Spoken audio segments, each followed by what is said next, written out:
What is going on, guys? Ryan here with another episode of the Dent Digest live show. I hope you guys are being safe and washing your damn hands. So I want to get into last week's show before we get rocking and rolling on Mr. Chris White from Kiko. I want to thank John and Maria for sending me out this A1 swag. I really appreciate it, guys, and it was a pleasure having you guys on the show. And I had a lot of texts reach out this week, and they were like, they're such nice people.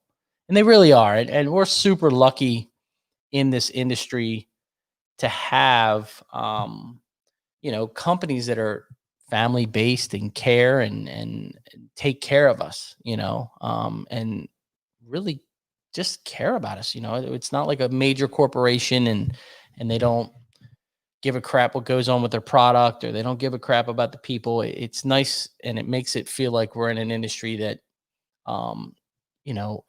people care. So I appreciate them coming on. And I did get a gift in the mail from Mr. Matt from Get a Grip, and I really appreciate it. And I named his tool last year one of my tools of the year. It's the Get a Grip Strong Arm, and he made it in orange. So I really appreciate it, Matt. It was a great thought, and I was very surprised. So thank you again. I talked to him on the phone. I was like, man, I can't believe you thought of me that way. So it was super surprising. It's hard for me. I'm the type of guy that's very hard to surprise. So thank you, guys. But I hope you guys are doing well. I know we're having a killer hail season. We're doing pretty well here in Maryland too. We had some hail locally, and we're just pushing through it and doing what we can. And, there's still some restrictions here, so we're working through those restrictions. I also did finally get, everybody is raving about are these, this is actually the mini hood and deck set from Excalibur.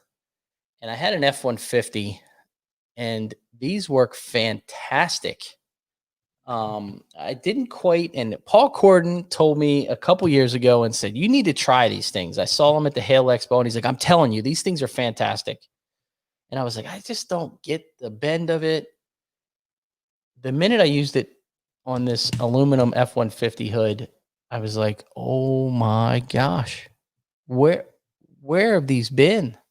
They just go up in the panel, and you barely have to use anything. They're so strong, and the bend of it is just perfect to keep your hand away. And it took such little pressure and pushing. You're really, the Ford hoods, you're really cranking. Sometimes you tear up those holes, and this didn't do any of that. It's just a fantastic tool. And this is the mini deck and hood set. If you don't have these, man, I'm not a full-time hail guy, but I am telling you right now, fantastic job, Rick. I've got nothing. I mean, these are just really, really good. So if you don't have these, go to Excalibur Tools or A1 and get them, because it's worth every dollar. So I'm going to bring our guest on before I keep babbling on. Mr. Chris White. What's up, Chris? Hey, Ryan. Doing good, man. How are you? Living the COVID life. Yeah, man. Aren't we all? Hey. No choice but to live the COVID life right now. You're right, man. It's a crazy thing. I had a lot of my good friends. One of my really good friends at Honda Corporate called today, and they're like, did you hear the news? I'm like, about what? There's so much news today in the news. You're like, what are we talking about now? And he was telling me how SEMA was canceled. And I was like, yeah, that was yesterday's news, man. You're late, And it's crazy that, that show brings in billions of dollars every year. Oh gosh. Yeah. Yeah. I mean, it was, honestly, for us as a company and as, whoa, to devastating for SEMA to be canceled. I mean, like that last year, our SEMA was, we had the opportunity to give a lecture on glue pull repair, and we had a packed out room, and man, we had like just a ridiculously good SEMA last year. And so it really is a blow to our efforts in the body shop not to have it. But we were talking about it today, and we decided that we were going to do a virtual trade show and just lead one with Kiko. It may be now, after looking at it, that SEMA will jump on and do an actual virtual trade show. But if they don't, we've already been talking to some other collision industry manufacturers, and we're going to put together a virtual trade show and moderate it at Kiko. So yeah, That's it's cool. Like I said, it is a huge show, and it's unbelievable. You know, we had the New Jersey AASP New Jersey that was canceled, and MTE Vegas canceled, and now SEMA canceled. It's definitely very disruptive to business. It's so crazy. And I have a good friend that's really, really intertwined in the SEMA organization. And we were talking the other day, and he's like, I just don't, we haven't really talked a whole lot of it internally. You know, it's come up in meetings. He's like, but it's kind of going to be a last minute thing for us. Cause they just don't know, you know, I think their one thing was right off the bat, they're international traveler. You know, you knew you weren't going to get the international traveler. So that was one hit. The other thing is just putting people in harm's way. And, you know, he said, just imagine if we had it and 10 people had COVID, the trace tracking for as many people that come through the door would be impossible. And we're just asking for a nightmare. So, you know, I think it was a good plan for them. It's sad for the businesses that rely on that show. You know? Yeah.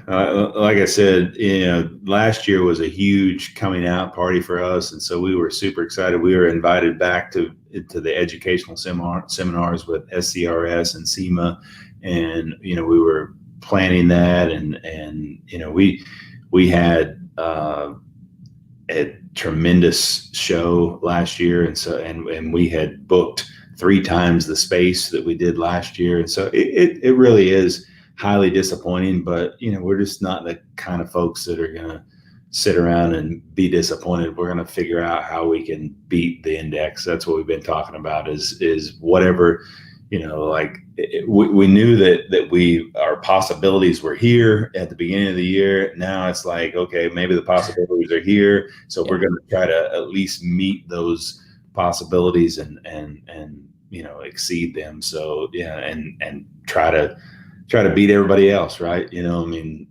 we're not going to sit around and cry about, you know, what the limitations are. We're going to look about what the opportunities may be. So it's all about the shift. Trying to shift your business and adapt to the current times. That's right. Yeah. I was super proud of Kenny and Brock and the rest of our staff. Right when COVID hit in the around the 15th of March, when things really started to slow down, that's what we started talking about, is, hey, let's beat the index. And we had not done any virtual training events. We had not done any virtual sales events, and we did a number of virtual training events, virtual sales events. We started that Friday glue pull repair segment with Gene, for 30 minutes every Friday, and man, that went extremely well. So it was fantastic. You just gotta make it work the best you can with where you are, and that's what our guys have done. I've been super proud of them. So, and are they still doing that on Fridays? Actually, Gene got too busy, and so we had to back off those for a while. But we assume we're gonna kick those back up again. But yeah, it has been a really well received event. And the funny thing is, though, like, as much as it was great to have people viewing that live event, like at one point we had more than 250 live viewers on Fridays, and I made the comment to Kenny. I said, well, I hope that like in a few weeks we're down to less than 100. And he's like, what are you talking about? And I said, well, that means everybody will be back to work and we'll be like able to sell stuff, right? You know, I mean, at the end of the day, like it's good to educate and inform when people have time, but people buy when they have money, and they have money when they're working, you know, so we want people to be back at work. Of course. But it was really good. You know, I think I shared a bunch. We talked about it throughout COVID, and it was just refreshing. You know what I mean? Gene was really good at explaining. What he was videoing was really easy to see, and it did really well. So you guys got to get back on that. Even if people are working, we can still listen. That's right. That's right. Yeah. You know, so let's get into you a little bit. Get into how Kiko got started, you know, and then how you got into the paintless dent repair world and where we are now. Yeah, you know, Kiko has been in existence since 1963 as a contract manufacturing company that did plastic injection molding. I went to college in Kansas, got a plastics engineering degree in Kansas, came to work straight out of college for Kiko, and you know, we didn't do anything with regard to paintless dent repair. We were just making plastic parts. But you know, every company that just makes products for others always, I think, dreams of making their own products. And you know, it was actually 2009 when I got tired of dreaming about making our own products, and I went to my staff. I like New Year's. New Year's are like a fresh start. You know, I think of New Year's as a time to reflect on what's happened in the previous year, and a time to think about what may be possible. And it was the new year of 2009 that I went to my staff, literally on not the first, because that's a holiday, but the second, and said, hey, look, you know, we're a products company. And they're like, well, we don't, you know, Chris, we don't make anything. And I said, well, we're going to. And we started out making anything we could, you know, anything I could afford to build a mold for. And one of the guys that worked for me at the time, you know, had a son-in-law that was a PDR guy. And what happened was, you know, he brought me a tab, a little red tab with rings on it that was made by Worth in Germany. And he said, my son-in-law is a PDR guy, and these are tabs, and they sell for like $2 a piece. And I said, well, that's great, Terry, but we got to figure out how to sell them. And then I remembered that one of my other customers, his son made PDR tools, or at least I thought he did. So I called Raymond, Raymond made drywall stilts, and we made parts for Raymond. But his son was Sid Emmert. And so I asked him, you know, for his son's number, and I called Sid and I said, hey, look, you know, I understand you make PDR tools. I'm a plastics guy. I want to make my own products, and, you know, I want to make these plastic tabs. You know, can you tell me anything about these tabs? And he said, why don't you come down here and talk to me, because I've been wanting to make tabs. And I went down and told my story to Sid, and I'm telling you that I've never met a more gracious man, you know, and really, you know, a guy that understood both engineering and marketing. You know, I don't know that they make people like Sid Emmert very, you know, God didn't make people like Sid Emmert very often. And he really helped me understand everything about plastic tabs. And then we took what we knew about polymers and put it into practice and made those tabs with dimples, right? You know, that's how we got started. Oh, yeah. And yeah. Sid owned Dentcraft Tools, if the guys don't know, and he was a rare individual. No question. Yeah. Just generous. You could call over there and you could talk to him as long as he would talk to you forever. You know what I mean? Just a paintless dent guy that he understood, you know, I don't know. He was a rare breed. Yep. I just see a guy, looks like a guy named Reed Anderson asking Yeah. how long we've been around. The company's been around since 1963. I bought it in 2004, and we started making hail tabs in 2009. So we're 11 years into the paintless dent repair endeavor. Now turned full out collision. That's the way the industry's going. You know what I mean? We're back to adapting to current times, and your dimple tabs are still around. I mean, there's still guys that use just those dimple tabs.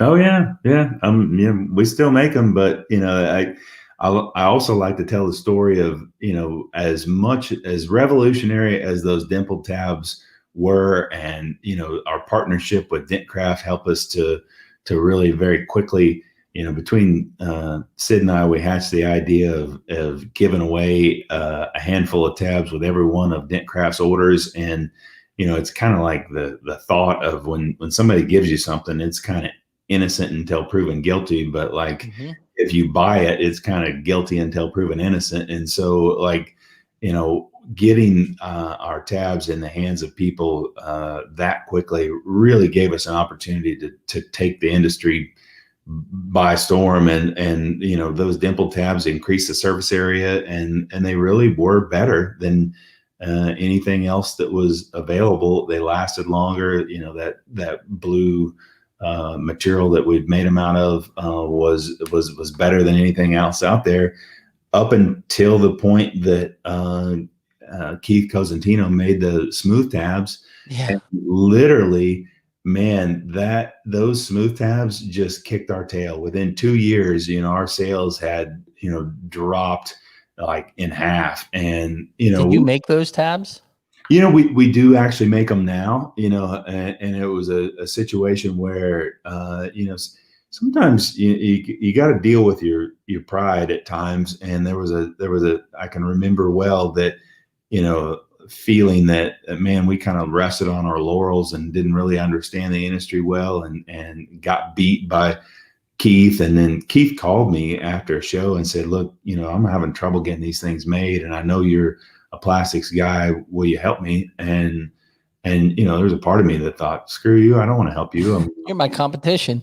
My tail, But like ultimately, you kind of get out of your own way, and you realize that like mostly we had made products for other people our whole lives, and here's a guy that had beat us at our own game. And so it's like, well, why don't we go ahead and make those tabs for him, and which we did. And then we kept testing and monitoring and trying to work our way toward bigger stuff. And then I had the idea that, like, when you watch, until recently, I haven't really pulled a lot of dents myself, but I've watched a ton of people do it, and I'd always watched how like that very center was just tough to get up with a glue tab. And I had this idea that if we narrowed up that shaft, proportionate to the diameter of the tab in such a way to where maybe you could turn that thing more inside out and get pull the bottom of the tab. And that's how we came up with the dead center tabs. And, now we have patent pending on the dead center tabs, and we're, for the time being, kind of back in the driver's seat on maybe the most popular tab out there. But yeah, you just have to keep working and innovating and testing and trying to develop to stay ahead of technology.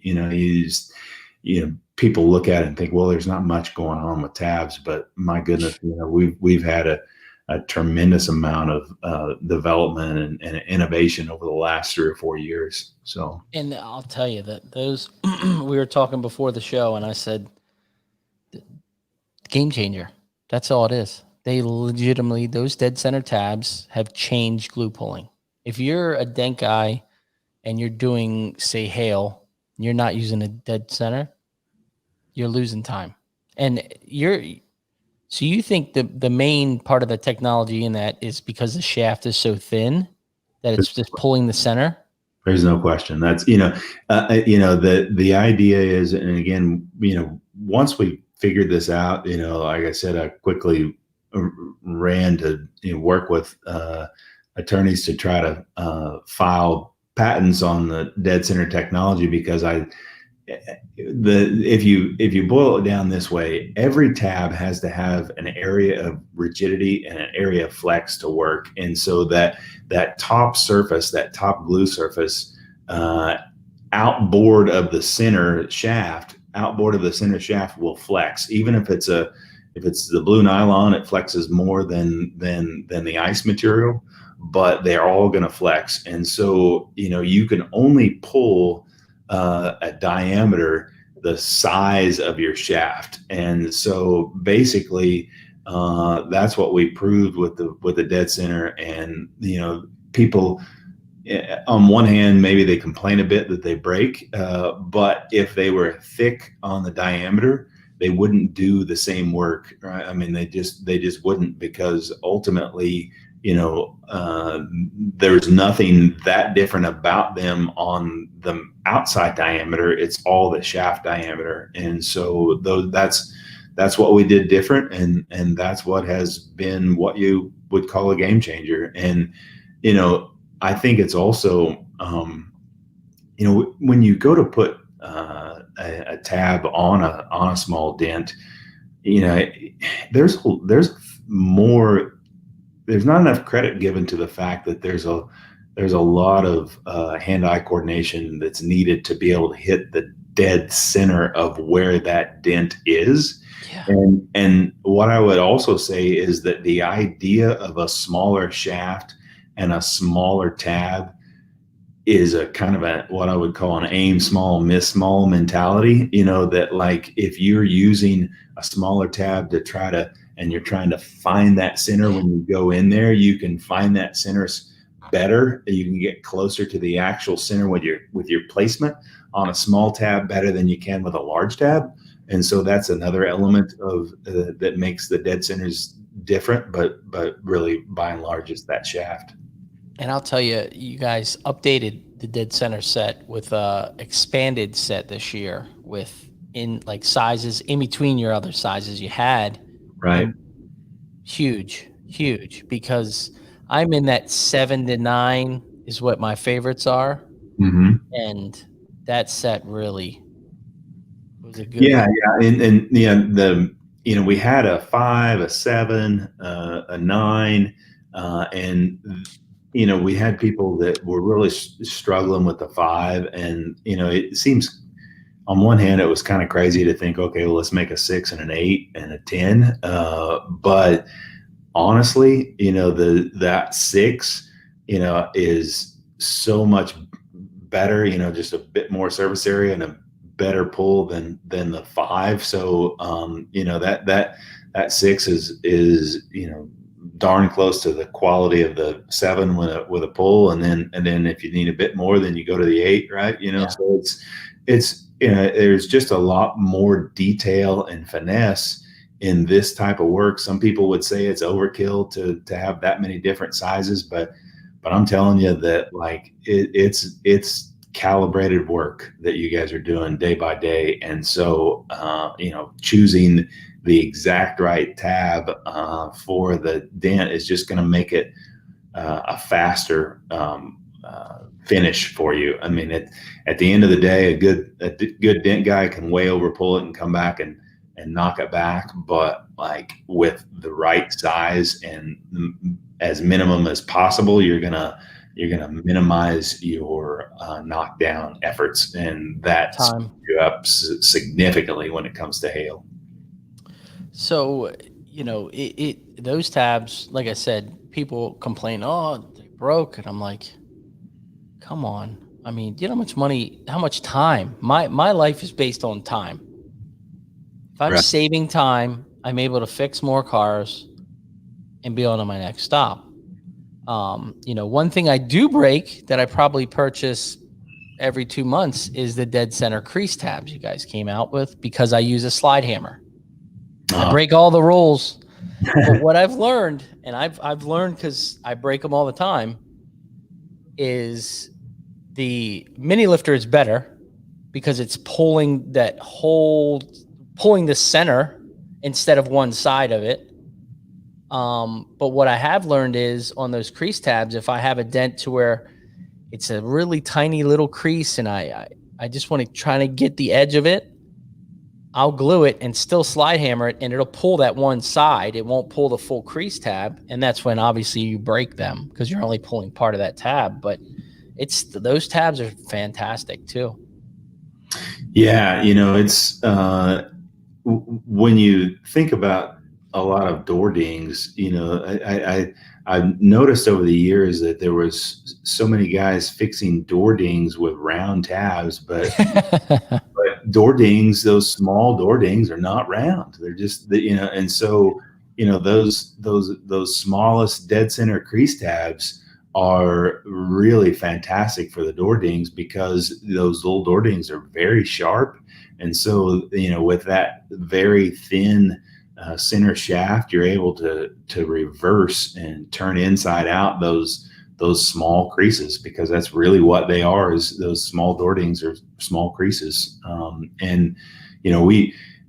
It's funny that all the dead center crease tabs came from, we actually were shooting some video on our process, our 6C glue pull process back, I guess almost 2 years ago now. We had Jonathan in town, Jonathan Van de Fontaine from Belgium, and he had pulled most of some damage on a rear quarter of a Cadillac.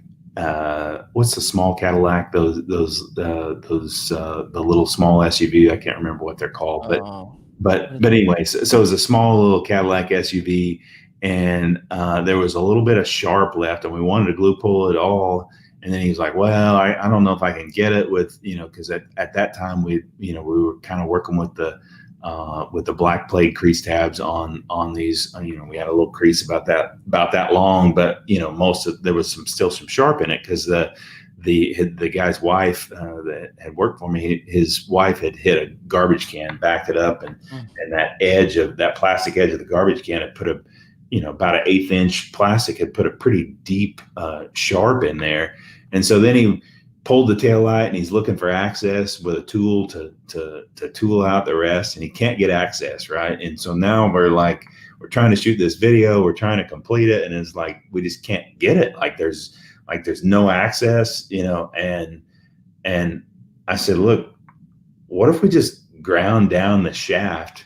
Because again, we'd already made the dead center rounds by then. I said, what if we just ground down the shaft of those crease tabs that we're using, and made them narrower? Would that work? And at first he was like, nah, and then he tried and it didn't get it. And he's like, you got a grinder? And so Jonathan ground it down himself, and we put that thing, that ground tab, that we ground that center shaft way down on the crease tab, and made the pull, and pulled that area that we had pulled 15 times before and couldn't get, and it turned it inside out.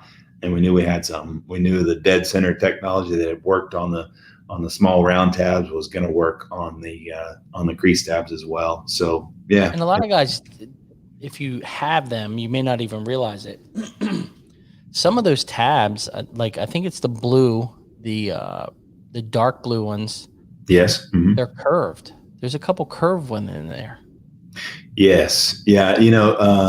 We, on the Centipedes, which in our big body line tabs, the whole Centipede series, we have straight crease tabs, and then we have curved body line tabs there as well. Right there.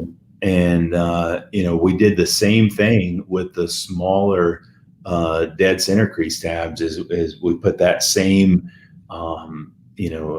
wheel well sort of a average radius. It's about a 20-inch radius, actually, average that we came up with on those,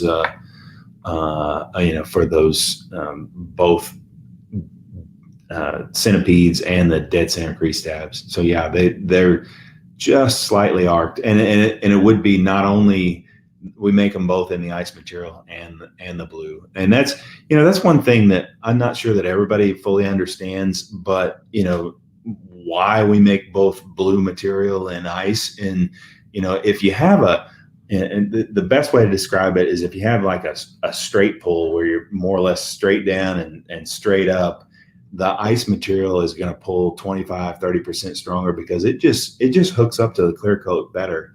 But the problem with the ice material is that when you have like a complex contour, like instead of going down, now you're going down with a twist, I like to say that ice doesn't like to play twister. I mean, it stays stagnant. And so the blue material will twist and turn and still have a good pull. So though its overall pull on a straight pull is 25 or 30% greater than ice, when you start adding a twist to it, that blue material is probably 30-40% stronger than the ice. So yeah, it's that's why we have both materials. And I'll tell you, I have both for the dead center, and I use both of them all the time. But sometimes I like the bluer material for the lighter pulls, and that's because it's more flexible. You know, it's not as rigid of a tab. But on the Centipedes, I like the darker material than the ice tabs. So it's kind of a weird, you know, they seem to pull a little differently, and it's all obviously a situational base. That's right. But it's we might as well talk about them as we're talking about the Centipedes, which is a fantastic tool. You guys finally came out with something that I was super excited about. Is their short Centipede line. And there's a funny little thing that I can say is I bought these I think it was 2 years ago at MTE, and ended up whacking mine. You know, this is actually shorter than your shortest one just by one little ring, but I use this tab on doors, you know, for like a little crease, you know, just like your standard crease tab. And it's just a little more versatile than the larger ones. You know, it's easier to maintain if you have a smaller crease that you want to pull a lot of material at the same time. The short tab idea that you guys just came out with is awesome. And I'm so happy to see you guys came out with them, and it's. Yeah, that's what I was telling you earlier, that, you know, for years we've been telling people, hey, you know, cut those Centipedes because, you know, you're going to need them in less than 6 inches. And, you know, guys just tend to not want to cut that they've bought, right? You know, and so after, you know, I you know, went to a training in a body shop actually in Wisconsin. And, you know, the guys, you know, I talked them into, while I was there, into cutting a Centipede for a particular job that we were working on. And it was like, it was killing them to cut the Centipede that they'd already bought. And I had one with me, so I left them another one. And then I called back to the shop afterwards and talked to Kenny. And I said, man, we've got to make these cut Centipedes because people just won't do it. They just won't cut them. You know, you know, and I know they're useful because every time I go out and start trying to work on a dent, that you know, you run into something where you need a shorter one, right? Yes. You know, so you know, now we make them. It's a great addition. It cut your tabs. Don't be scared. You know, like I said, I've been using this one for 2 years. I mean, it's a fantastic tab. It's in there with my gangrene and my dead centers that I just use all the time. So one thing I do use, your dead center crease tabs, the little arched ones, I use a lot with hail. And the reason I use them with hail is you get those shots right at the sunroof, and it makes this weird. It's not really round. It kind of looks like a little smile around the sunroof opening. Okay. That tab is fantastic for that, because it lays almost in that same arch to get that edge up, and it'll just pull that edge. It won't pull a whole bunch of material. So just a little tech tip for some of the guys out there. That's good. You know, question I have for you, Ryan, is, you know, with all the different tabs that we make, and of course, not just us, but gosh, you've got tabs from a bunch of different manufacturers. How do you organize your tabs to find the one that you need when you're ready to use it? I'm going to show you. You hang on. If you want to talk about something for a couple minutes, why don't you get into, I'm going to pull it up here. Why don't you get into your new cold glue tabs? You can kind of get into your technology. If you guys haven't seen them, it's kind of it's got a nice little adapter with a kind of a corkscrew end to it.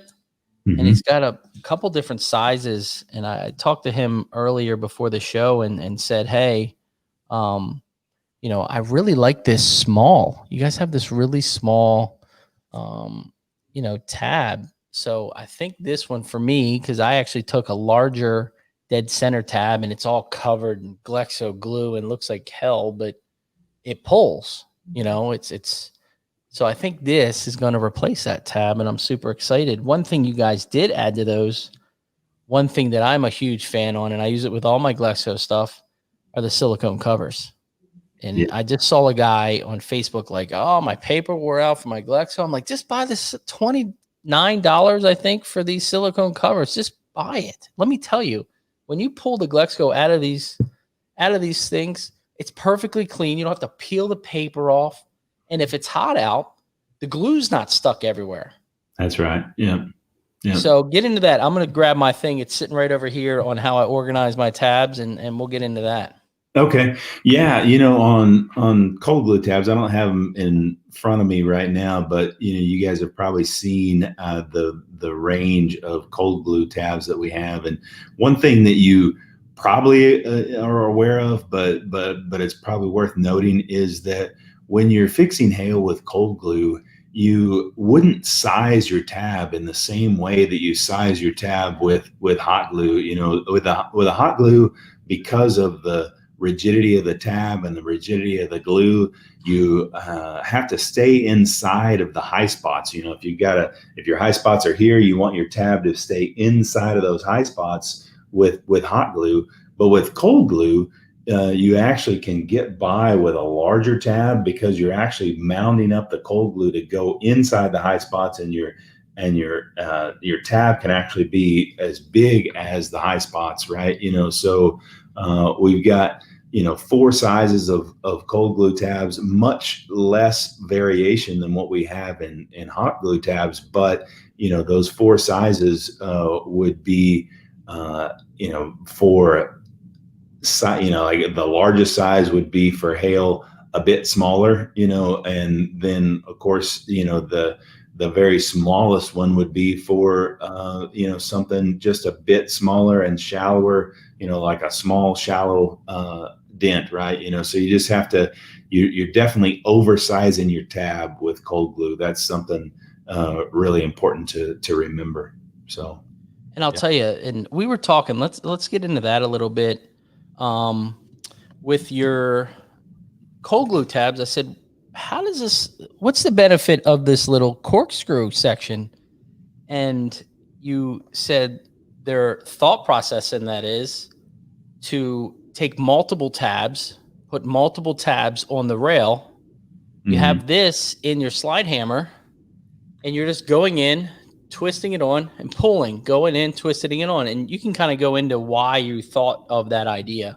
Yeah. What we saw when we saw guys using regular tabs with that were basically glued with cold glue mounted on the end of them with them glued in the end of a slide hammer. We saw them with a slide hammer this long, and it's big and heavy, and they got the tab mounted in there, and they're trying to steer that whole thing into the center of the dent, right? And that looked like a very tedious process, and something where you could very easily miss the center of the dent. And as we all know, and when you miss the center of the dent, you don't get the pull that you want, and you sometimes create more work for yourself in that process. But we did 2 things. One, making the our hail hammer, which is super lightweight, plastic handle, slightly less than 1 pound hammer. The whole thing weighs a pound, so that's easy to steer. But then with the cold glue, with that little between a quarter and a half turn, the process of using cold glue is to come down and twist, right, to get a good adhesion cold glue. And so what we created was the ability for you to take that multiple cold glue tabs, and now you're holding them just in your hand, and you have that dexterity and that coordination to be able to hit the dead center of your dent, and then come in with your hammer and come down, do your normal twist. Now you got the tab, and then you pop it, and then come off and go do the next one, right? So that's the idea of that little corkscrew end on the hammer that is also reversed inside of the tab. This is a fantastic slide hammer. I got this last MTE, and I was like, 1 pounder. I'm over here using the Kiwi from Griffin, and it's heavy. I mean, that's a serious slide hammer. Oh yeah, this thing is fantastic. I use it all the time. Shane just started using it. He's like, man, this thing is really, really nice. And one key factor that I really like is it's so compact. Yeah. It's all in this one package, and it does what you need to do. You know what I mean? It's another product that I'm putting in there for this year's, some of the top tools for this year. So awesome. Yeah. One question you asked, and I just upgraded. So I work out of the Beta cart that you guys also sell. And I actually came to you at MTE and I said, hey, have you guys thought about updating the top tray of this Beta cart? And you're like, well, I don't know. You have your newer cart out. Right. So Bobby, Willie, and the guys over at Willie Quick came out with some of their new trays for their carts and stuff that they came out with. So I kind of adapted all of those trays. See if you can see it better before I spill them all over the floor. But these two of these trays fit nicely inside the Beta cart side to side. Yeah. And then what I do is I take one of these that have my Goto tabs, and when I'm working on a cart, I just take this up and grab it and put it on top of the Beta cart, and I'm working straight out of here. Okay. But this is a good organization inside that Beta cart to break your tabs up in what you're using. Okay. So, yeah, that's good. Yeah, that's a good idea. I asked because that's another product that we have under development, and it really was something that we've been asked for over and over again by some of the body shops, particularly the MSOs that are really concerned with efficiency and organization. And we're going to have very soon. We're actually building the molds now, but we'll have long strips, like the strips that you would put the tip strips that like Dentcraft and a bunch of other people make. Yeah. We actually make one for tips as well. We're going to make a strip that would be available to put a number of our different tabs in. And, when you put multiples of those, now it's very visual, almost shadow board like for all your tabs, whether from super tabs all the way down to the smallest of dead centers and then up to centipedes. We want to be able to, and not everybody's going to want to do this, but the guys that work in shops, literally they could shadow board their entire cart with the tabs where they can see what's available. I think that PDR guys that are doing it every day and they have their go-to tabs, and they also have a really good understanding of like our full line of tabs. Maybe that's not as big of a need, but what we've been told is one of our big advantages of our system is that we have so many different shapes and sizes to attack whatever dent that you run across. And, we take great pride in that, but also it becomes a bit of an issue, because if you own everything we have, it becomes a bit of an organization nightmare to be able to find what you need when you need it. And so we're definitely putting a lot more effort into trying to give technicians more tools for organization. And I'm huge with that. I've learned, I'm an old Dent Wizard guy, and we used to throw everything in the back of the truck in a gun case, and stuff was everywhere. And I've learned over the years, and I'm trying to really train Shane, organization is key. You're going to make more money if you're organized. If you know where it is and you put it back in the same spot all the time, it's easier to do the repair. Yeah, I don't, there's just no question of that. I mean, that honestly, it's organization and efficiency and process and procedure that makes, these, the Gerbers and the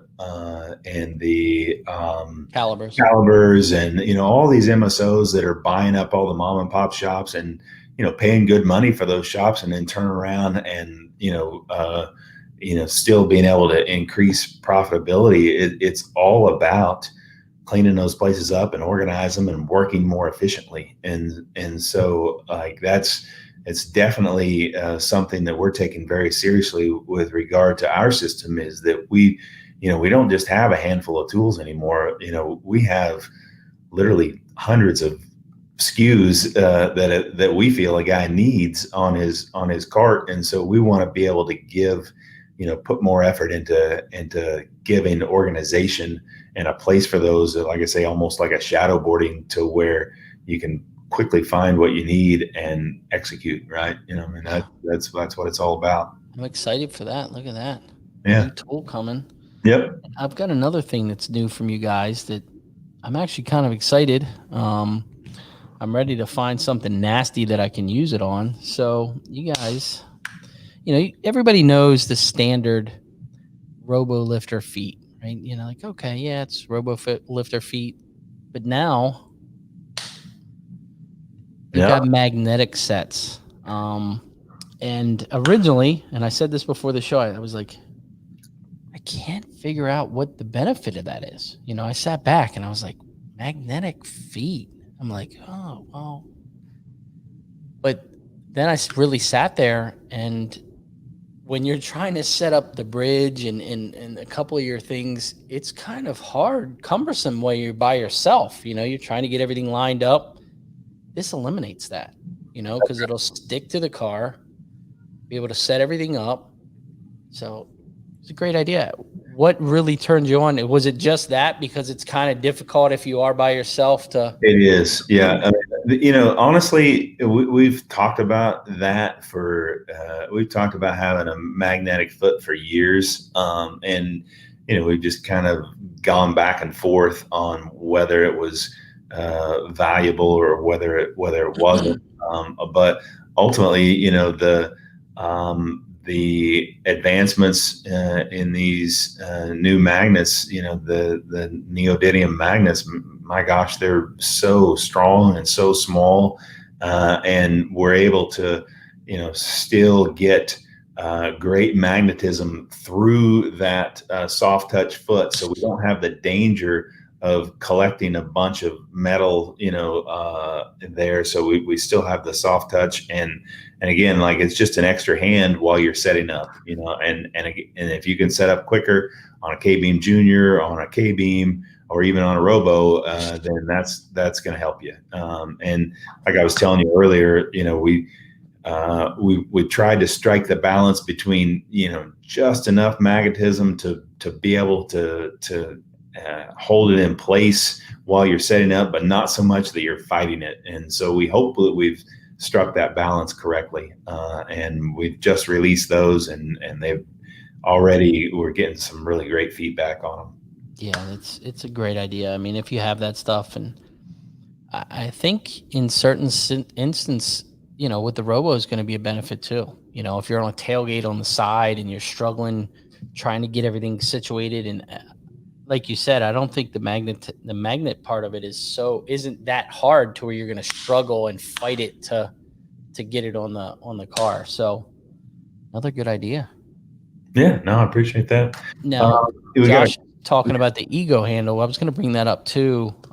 If you want to go ahead and just answer his question, you can. Yeah. His question there is now definitely Jonathan is very innovative, tremendously innovative guy, and we've been just super blessed to have him as a part of our organization for years, and definitely he does have some rods that are different than anything else that's on the market, with that ergo handle and that extra leverage that is provided by that thing. It allows for the ability to have some longer flag lengths and some things that just weren't possible before having that additional leverage.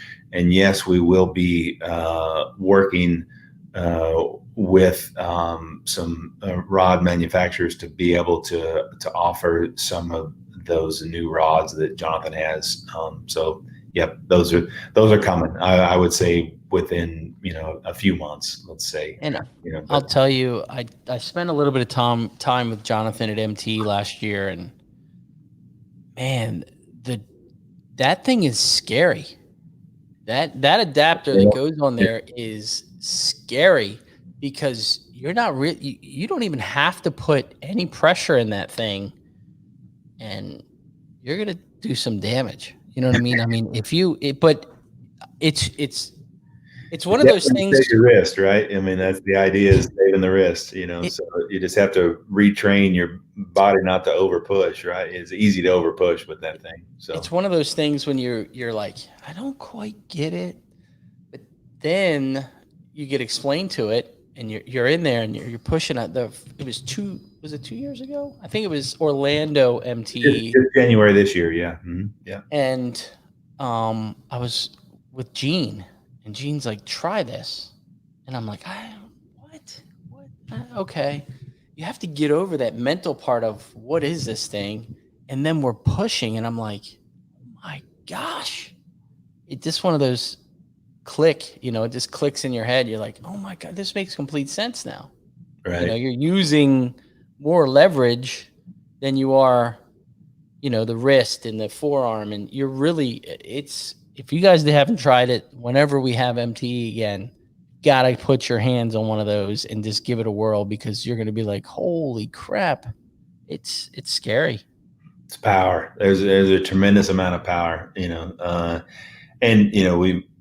there's actually going to be some rods that'll be shaped in such a way to where, with the way that thing's built, it's really more of a door tool, but we're going to have some rods that will allow it to be more of a hail rod sort of a setup as well, with the same handle. So yeah, there's, that, and that's the kind of the struggle with, your reaction to something that's that different, that new and innovative. It's a very normal reaction, and it's definitely the reason why when you have highly innovative tools, that they don't necessarily always fly off the shelves, because it takes sometimes for people to wrap their mind around whether or not they are ready to adopt that style, because it is a very different style. And our best customers on those tools have been guys that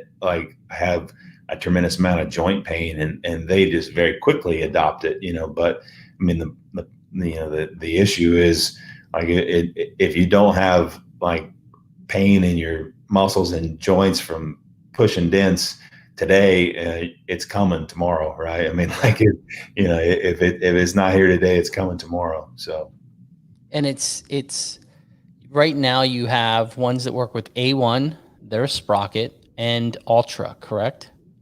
That's correct. Yes. Mm-hmm. So Chris is asking, any modifications to the dead center tabs to prevent them from breaking? Yeah, that's I wish we could, honestly. It's the thing about dead center technology is that it is that center shaft and the minimization of that center shaft that allows the dead center to pull the center of the dent better than any other tab.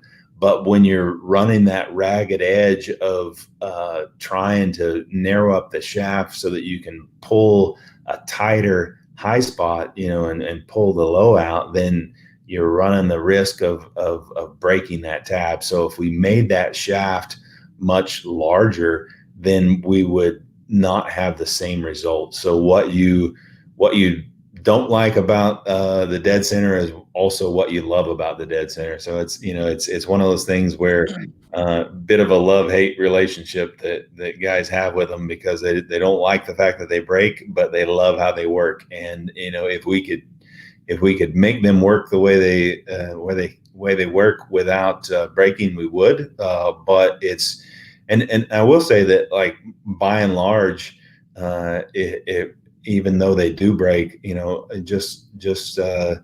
just like we're hearing here, that guys still buy them, still use them. They're still, still speed them up, and they pay for themselves. And so, we're thankful for that. And that's really something that, we are proud of, that we've been able to make a tab that, even though it breaks, it's still what people would call a game changer.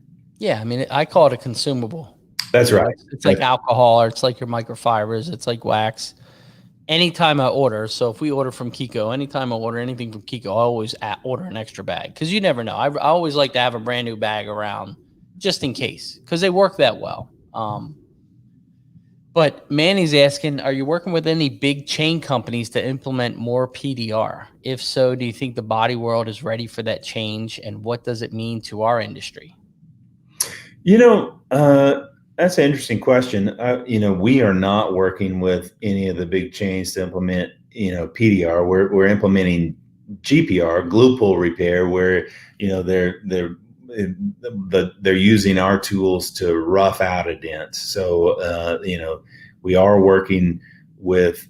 We've done some stuff with Caliber, a lot of stuff with Caliber. We've done some stuff with Gerber. So there's definitely some of the bigger chains that are using some of our tools, and probably going to start using our tools more on a wholesale basis, but they're not using it for paintless. They're using it to rough it out, and then to finish with filler and paint, just like they always do. But it's just a lesser invasive, better quality way for them to fix a dent without making any damage to the backside of the panel. So that's what we're teaching. That's what's working. And quite honestly, Gene Fetty and Dave Shutt, who's done a lot of training for us, they would vouch for me, and that what the body shop is learning, like, if they thought of PDR guys like this after they start doing glue pull repair, for a moment they might think, oh, I can do this too. And now all of a sudden, when they realize, okay, I can get this much of it pretty fast, and I can learn this, but like this bit here, this last, 10%, this is like magic, right? I mean, this is where, like, PDR guys make their money. And, like, so now body shop guys, they understand where the magic is in that last, getting that dent that's 90% out to full paintless is really something that they don't have the time and the skill set and even the desire to learn to do. So it actually elevates full PDR at a level that at a higher level than it was before the body shop started with glue pull repair. And it's created a lot of what I would call pull to paint opportunities for PDR guys. I don't know how many guys were doing pull to paint up before, but day by day, people call me and say, my body shop's calling me to do pull to paints now instead of just PDR stuff, because they understand now, because of what you guys are doing, what is possible with some of the big dent repair, right? So they're farming some of that work out as well. And I'll tell you a funny story just to add to that. I was invited, me and Christopher Ray were invited to a training with you guys at Keystone headquarters in Maryland. And Dave Shutt was there. And it's got there's couple body shops in there. You guys were demoing some stuff for the body shops. And I remember everybody was getting introduced. And I remember body guys looking up and they're like, why are the paintless dent repair guys here? we're going to put you guys out of business. And I was like, okay. So by the time we were done that training, those guys were like, man, this is so much harder than we thought. And I was like, that's why the paintless dent repair guys are here. That's right. But it was just a funny transition within, you know, it was like a couple hours, 4 hours or something. And, you know, they were like, we're going to put you guys out of business. And I'm like, no, you're not, you know, no, you're not. And then they tried it and they're like, holy crap, this is way harder. I remember Shutt was just sitting there laughing because, you know, it was just funny to hear them sit back and realize how hard it actually is. But I don't think I see it. I mean, there are a couple of my shops that use your products, and they know they can't finish them. You know, they know that they're just eliminating welding and putting tabs on the car. And some of the guys love it. Some of the younger guys have really adapted. And I tell them all the time, and I say, look, you're ahead of the curve. And I tell guys all the time, if you don't get on the boat, these major manufacturers of these cars are going to make you do this. It's coming. Mm-hmm. You're not going to be able to weld the cars anymore. It's just not going to happen. So it's coming. Just prepare. And I'm telling you to get on the boat early before you're late and struggling. No question. Yep. So Rick's asking, is there a mini lifter, the power adapter for the mini lifter coming out? I think Daniel Grom had one. Yeah. You know, we had a handful of prototypes in Orlando, and yes, we absolutely have that coming. You know, the molds and such are being built now. We did run into you know, with every prototype, you run into a few manufacturing issues that we have to work out. So, you know, that one has taken a bit longer than we expected, but I expect that we'll have that electro robo on the market in the next 2 months, maybe 3 months max, right? You know, so definitely by Orlando MTE, we'll have a large quantity of those available, and likely before. Now, are you going to make a kit that you can retrofit your old robo lifter, or do you have to buy a whole nother set? It would be it's a different set. I mean, the mechanism inside of that electric robo is very different than the manual, and has to be such. And so, yeah, it will be set up to where it works like most streamline with a smaller drill, like that little snap-on drill that we're using it with. But it will, and that's one of the things we were working out, is making it work with really most, I'm not going to say every drill, but most every drill that is available will be able to chuck up to our electric robo. So yeah, we got big plans for that. We're excited about that tool for sure. That's good. You got anything new? Anything else new that you're coming out with? Yeah, you know, we do have very quickly within the next month, we're going to have, you know, the Dead Center family has been really great for us. Both the Dead Center, you know, the round hail tabs, the Dead Center crease tabs that we've talked about, the Dead Center Centipedes, the 6-inch version that will rip a new body line for you when you need one. And basically, they're so sharp to be able to pull the inside out of a sharp dent. But we're doing one of our oldest series of large tabs is our super tabs, and those have been a great series of tabs and still continue to be. And there's a number of, you guys are probably familiar with those, about 6 different sizes of those super tabs.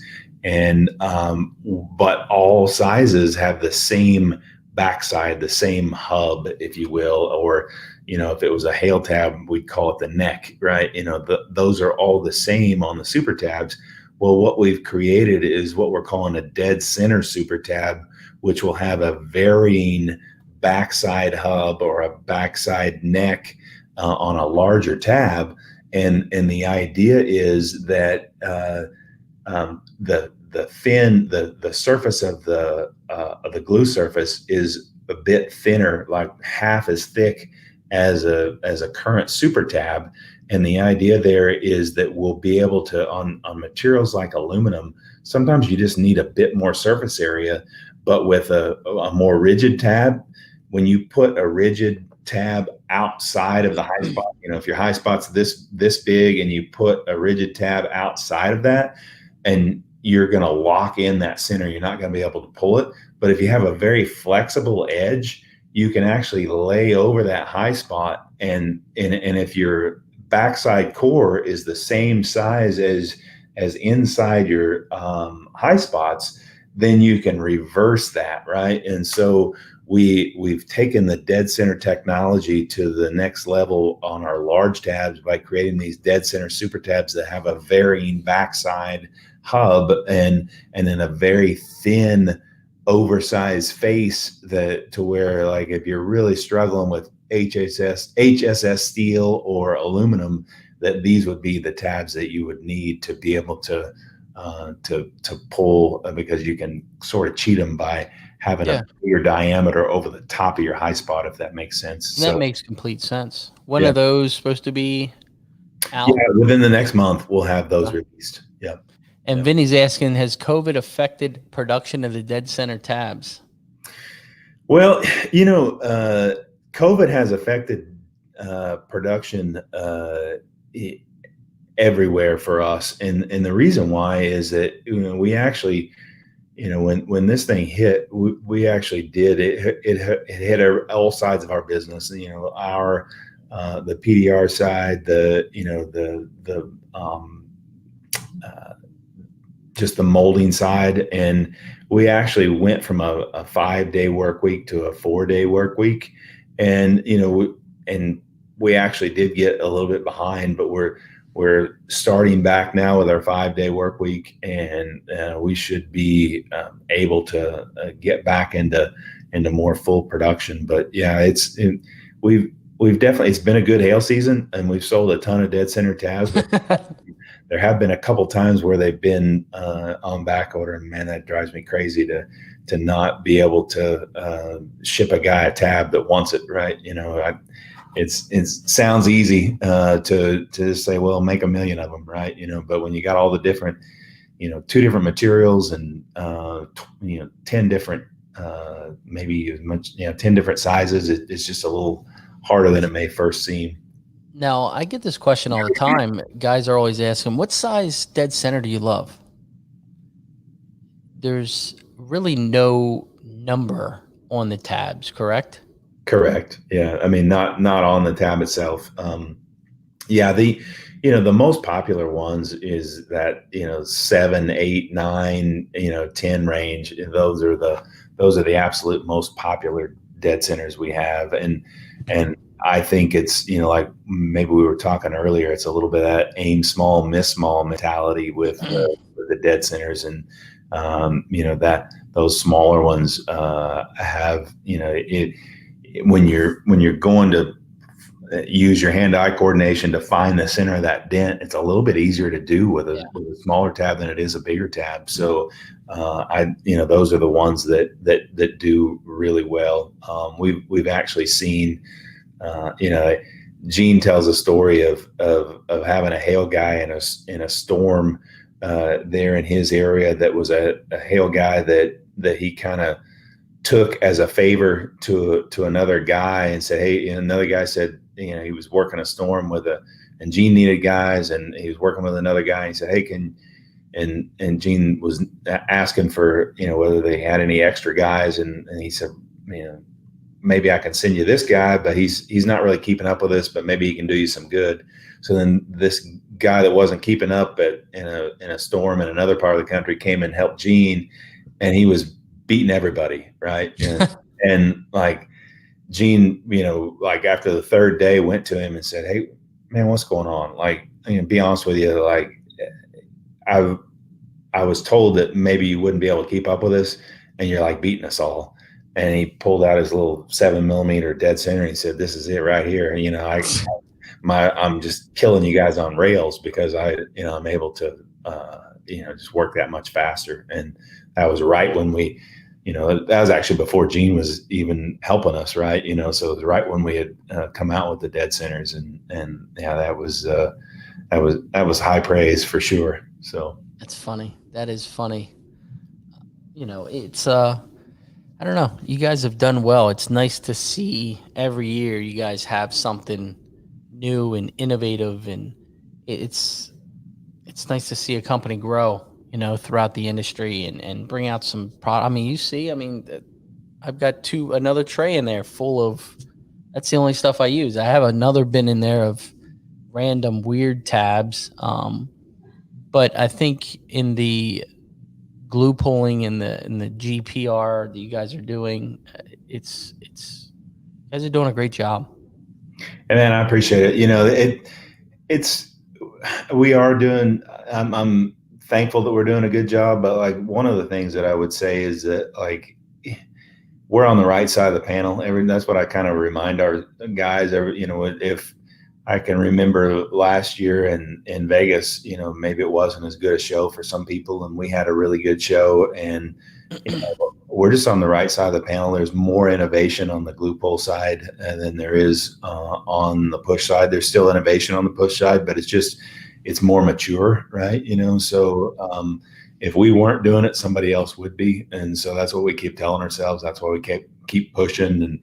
And we've got a number of new products in the pipeline all the time. And, sometimes I think, man, we should slow down. And COVID hits, and I think, man, we should slow down. I think that for about a week, and I think, no, we can't slow down. We're just going to keep, taking what we've made and reinvesting it and trying to make better products and make dents easier to fix for guys, that make them faster and easier to fix for the guys that are our customers. And so far that's working. Not every product that we build is a 100% hit, but enough of them are that we've got a good reputation, and we keep selling products. If you're not failing, you're not innovating. That's right. Yeah. And I think you've assembled a really good team over there. I mean, Brock is a pleasure to deal with. Yeah. All those guys, Jonathan and yeah, Kenny Austin. Kenny Austin's like the master behind the whole thing, man. I'm telling you. And you know what? He's a rock star. He's super knowledgeable. Yeah. And what is refreshing as a tech, talking to someone that is not a tech, that understands the product, understands what we're trying to use it for, and the technology behind it, so that's refreshing. It's kind of like me talking to a dentist about teeth. I don't know enough about it. He knows all the details. Right. So, I think you guys are doing a great job. And where can guys find you on social media or at your website's KikoTabs.com? Yep. KikoTabs.com. Kiko Dent Repair is our Facebook page. And then we've got the Kiko Collision and PDR group that has like almost 7,000 members, which is pretty, stinking awesome. That's one thing. That's it brings together the body shop world and the PDR world. And that's something that at the Hale conference, I guess it's more than 2 years ago now. Oh, yeah.